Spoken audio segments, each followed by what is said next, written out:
Watch the ride. Hey everybody, welcome back to the Metal Works. Apologies for my absence. Basically, it's, you know, with that really cold weather we've just had, it's been sub-zero in this garage for days. I tried to do some work in here and it was just way too cold, so I just put it on hold for a few days. But it's time to get back up and going pretty quick because I need to make some stuff. First thing though, I received this from a very kind subscriber of mine to my PO box. If you don't know the PO box, here it is. And what they've sent me, and this took me by surprise when I opened it because I meant to do it on camera but unfortunately I didn't. This is carbon fibre, but it's carbon fibre matting, so it's, you know, the material before it's impregnated resin. It's very cool stuff. I'm not entirely sure how I'm going to use this because obviously, you know, normally I use impregnated hard carbon, not the material. But I have considered in the future making some clear resin cast things cast in resin. But the idea that I had would require me to have a vacuum chamber or something like that. But, hi Spicy, some carbon fibre for you, hope it's useful to you. Love the videos, ride safe, dude. Craig from Glasgow. Thank you, Craig. I'm not quite sure exactly what I'm going to do yet, but as I say, I'm thinking about doing this sort of cast resin things, and I thought, well actually I could use like a square of that at the bottom to have like a carbon fibre effect. I don't know. It's something I'm going to look at in the future, because I'm going to have to get some more tooling obviously to do that. Actually need a vacuum chamber. You don't need one, but a vacuum chamber or a pressure chamber is a good idea to make things decent. Anyway, if you're not aware, I currently have these clocks on the store, so if you're interested in buying one, please do go and purchase one. It helps support this channel massively and it's needed more than ever. Now I'm going to bring you up to speed with something that I've been sort of toying with in my brain. Basically, I have a pair of these that I can make. So what these are is a shaft out of the gearbox of an R1. Actually there's two, because I had two of those gearboxes. Plus these are from a car, and I just noticed that these stack up nicely, these stack up nicely. And if I welded that together like a base, I was like, that'd be a really cool candlestick. And I was like, yeah, but then the wax is going to drip off of here. And that's when I was like, oh yeah, but what I could do is I could cut the top from around here, enlarge this hole here, so it would slot over, and then it would have like a cup to catch the wax. And I really like the idea of making these because I like making different things. The only thing is, these equally could turn into very nice clock bases, and I think I'm more likely to be able to get a decent price for two individual clocks than I am for a pair of candlesticks. Because let's face it, candlesticks are not top fashion these days. Although they would be so cool. There would be a lot of work in them, and I'm not sure that people would be willing to pay that much for how much work would need to go into them. So I think I'm going to scrap the idea, even though it's been in my mind for a while, and do the sensible thing, and I'm going to use these as clock stands because they're pretty hefty down the bottom. It would mean it can rotate. So yeah, expect to see that. What I was doing just before it went really cold was I had this idea of making this clock using a small sprocket, so a front sprocket, and a bit of chain, which is just, I've just taken out the paraffin, so it's not cleaned properly yet. And, you know, a little insert clock, and I thought I could make a nice little, small, but nice little thing. So obviously the first thing I had to do was pick a sprocket, such as this, and grind out these teeth. Well actually I had to grind out more than those teeth. I actually had to grind out the teeth plus 2.5mm into hardened steel. This took me, and I did this by hand with a Dremel, this took me so long. I considered trying to use a step drill. This is hardened steel, it was never going to do it. But now, absolutely perfect fit, you can see, fits perfectly flush, that's really good. And then I was like, yeah, because all I want to do then is put this chain around this sprocket. Yep, that's all good, that's all good, that's all... Can you see what the problem is here? I didn't consider the fact that if I used a 15 tooth sprocket, it was never going to be able to close, because obviously you've got to have link, and as you can see, that doesn't work here because these are ends. So, it's okay, because I have two of these inserts and I can turn this into something else in the future, or soon actually. So I looked through my parts and I found this sprocket, and I was like, okay, will that fit? Yeah, that appears to fit, and it's 16 teeth, so I'm going to have to cut the rubber off of this, which I've done on a couple of sprockets before now, and it's not easy, but as you can see, it will go, when I get rid of this rubber, it will go down into those holes, and then I can poke this through, and that will complete the circle, and I can weld it. I didn't fully understand what these sprockets with this rubber like cushion on it was for until I wrapped a chain around it and pulled it tight, and then realised it's a cush drive, because it doesn't actually allow, it allows the teeth to be indexed into the chain, but it doesn't allow them to actually ride right down in it, so a lot of the force is taken up by this rubber, and this rubber is ridiculously rubbery. Like, I can't believe how difficult it is to get off. It's going to be a mission. But I've done it before, so I'll do it again. And then the other benefit of using this one, which I should have checked before, was that the diameter on the inside of that circle, minus the teeth, is actually pretty much spot on for what the clock needs to be anyway. Should have thought of that before, hadn't I? But then again, I've learned how I'm going to get these out. I'm going to be using a combination of die grinders, grinding wheels, and a lot of time and patience. But the first thing I need to do is chop this rubber off. I don't know what the construction is. Some of these underneath, I've noticed, are just a ring of holes, and it bonds between the two sides that way. So once you get one side off, you can almost get this other side off easier. But other ones I've noticed have ridges, so I guess I'm going to have to just chop away until I find out. This stuff is nuts. I think I'm going to have to use a different method. So now that's secure, I can put a lot more force on this. I just get a flap off. A flap off. So now I have a flap of rubber I can pull onto. I can pull it and then slice the rubber from the inside, and this actually then becomes a lot easier. It's a bit like filleting a fish.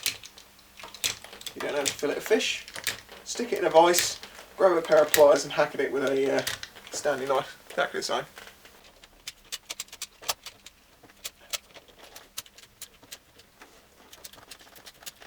Depending on whether you watch my other bike videos or not, because I don't know if there's some of you that are now new to the channel that are just watching the metalwork stuff, or if you're watching both or what, but I'm thinking about doing some live streams, like while I'm doing this.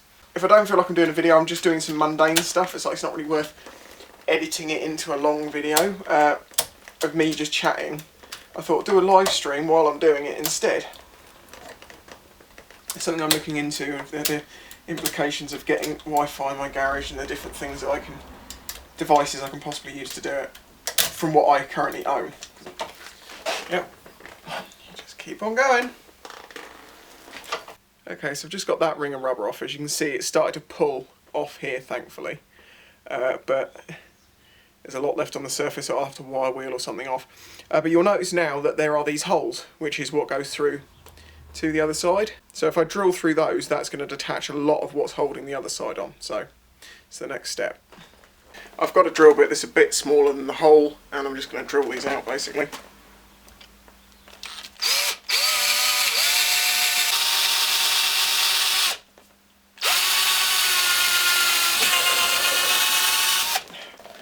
See what I mean about this rubber? It gives you chips. It's that insane.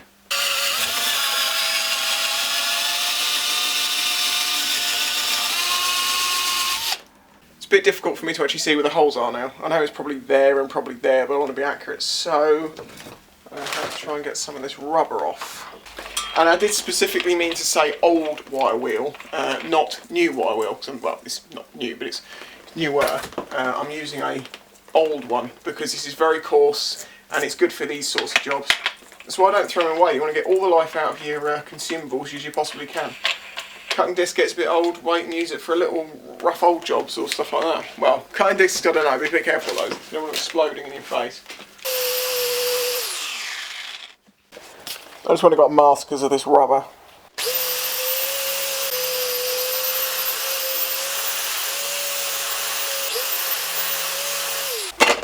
Now I can see the holes, I can drill them out. So now we have to chop this side off, but it should be a little bit easier now we've chopped through a bit.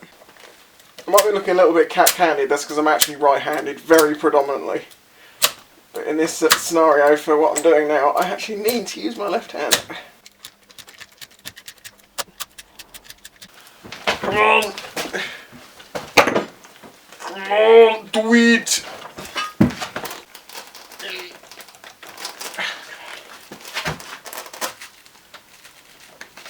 you see what I mean about this rubber being pretty incredible? I don't know why they don't use it on more things. Oh.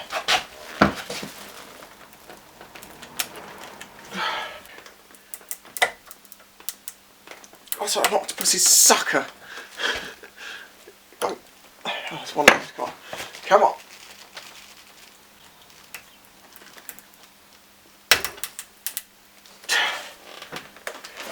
What a pain in the butt that was. Now on some of these the rubber is pulled straight through and some of them they haven't. So I'm going to have to maybe drill them out more.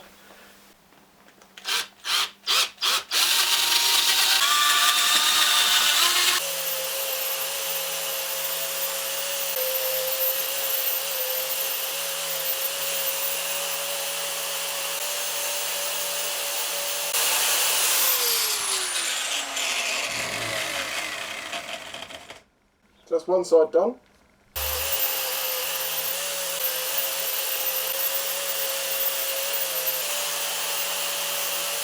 So there we go. All the rubber is off, and that actually looks really nice because it's got all those holes in it. So let's go back over there and see if this all fits together. Okay, so now,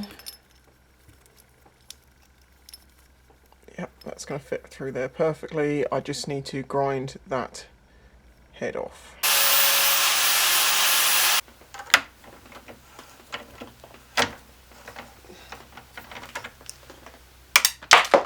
Ta-da! Chain splitter. Very handy. So the idea now is that that goes in there, this wraps around here. See, this is my idea for it was going to be a nice simple thing, but it turned into a nightmare that's taken several days of just working stuff out. Now I've done it, you know, it seems simple, but how awesome does that look? Just with a nice simple little clock on the inside. As I say, the next step is that I have to grind these lumps out, and I've got a feeling, after I've measured it, I think that the actual, once I get rid of the lumps, the internal diameter, the natural internal diameter of this will fit perfectly. I can't decide whether to like rivet that so it's just loose in there, or whether to weld it as well. I'm also trying to decide if I should leave it gold or not, because it looks much better on camera. This gold's quite tarnished, but I know that this would wire wheel back to silver really nice. Anyway, well, so the next stage is to grind these teeth out so the clock will fit in, and that's going to be a big pain in the butt. So the first thing I do is I mount it on something, because that just makes my life a lot easier. Right, so just screw some screws in there just so it holds it on this block of wood, because it allows me to turn it, because when I'm grinding things out I need to be able to turn it regularly, so I make sure that I'm not wallowing the hole out in some weird direction. This is steel, and when I grind this with the die grinder it's going to cut little chips off, which are the sharpest, nastiest things on earth. So one thing is I've got a magnet in a bag that will help catch the chips. It won't catch all of them, but it'll help. And then I then need my gloves. I've spent time trying to work out different ways I could do this, but this is hardened steel, and you basically have two options: grind or cut. Well, you could drill it, I suppose, if you had a big enough drill. I don't. And the fact is, I can spend time trying to do all these different methods, or I can just get on and do it with the way that I know works. But it just takes time. But the thing is, I think you actually save the time in not faffing around, but lose it in talking too much, like this.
Yeah, there's all the filings from everything I've just moved.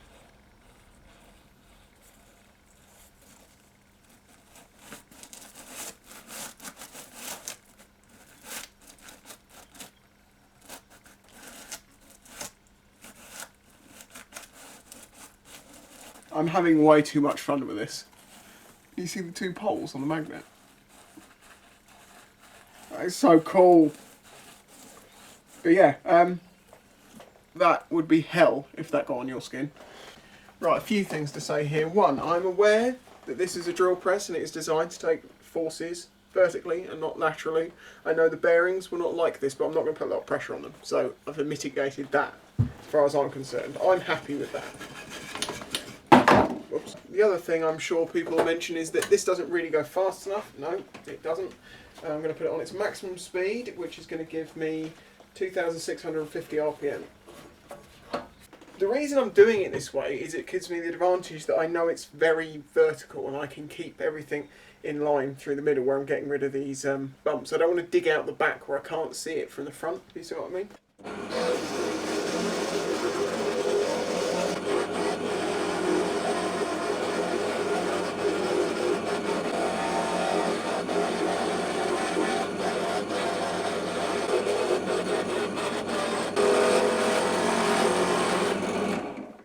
So, as you can see, there's a good grind front to back here. So hard to show you. But on, where are we? Like these ones.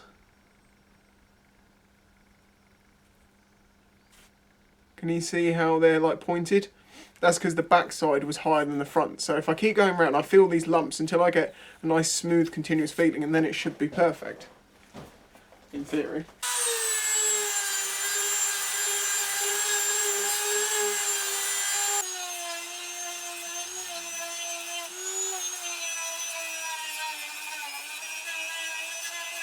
The moment of truth, which side are we going to call the front? That side looks better, I think. Yes. Will it go in? Oh, yes. The satisfaction in that is huge. Perfect. Good, nice, tight, strong fit. Now, I can try and clean this gold up and keep it looking shiny, which I don't think is going to be very easy. Or I could Y-wheel it so it all looked silver. But I've got a feeling everyone's going to say, who's watching this, no, you have to leave that gold because it will look so much better if you do. Let's pick a side that's worse. This side I'm going to wire brush the back of this. So if it doesn't come out like I'd like, I can keep it silver to the back so it'll look nice and clean on the back, and then I can try another method on the front. But it's got to be clean and shiny. This has got to look really good. It can't have any of this tarnish going on that you probably can't quite see, but it's, I mean, maybe you can. Right, let's see what we can do with that.